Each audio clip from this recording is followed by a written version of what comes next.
Ensure front wheels straight before folding. Adjust manually if needed. Adjust manually if needed. Otherwise, the steering lever will be damaged.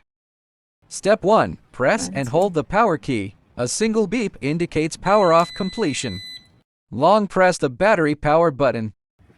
Before battery removal, hook battery latch toward battery logo. Do not force pull the quick release or parts may get damaged. Press the locking latch.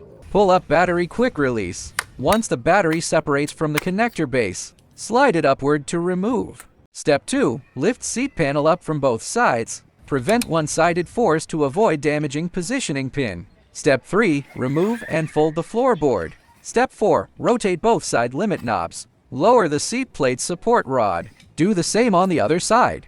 Step 5. Pull limit pin ring. Set pedal vertical. Otherwise, the body cannot be fully folded. Do the same on the other side, without adjusting the pedals, and directly gather and fold. The folding pedal will be blocked. It can't be fully folded without adjusting the pedals, and lift it up to fold. The pedal may block the seat panel support rod and prevent full collapse.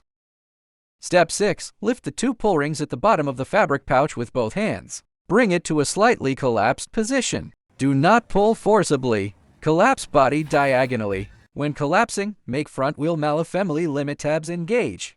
Step 7. Press support rod to lock onto frame. Note that the front and rear support rods need to be bent back. Note, when collapsing with battery fitted, pull the rear right seat support rod away from the body. Avoid component damage from interference with the battery and controller. Lower it gently backward. Use the weight to gently press. To fully gather the body, fit magnetic fastener onto 2 shafts. Secure until it stays on with light shaking. Step 8. Pull steering lever telescopic pin gently. Fully lower the steering lever down.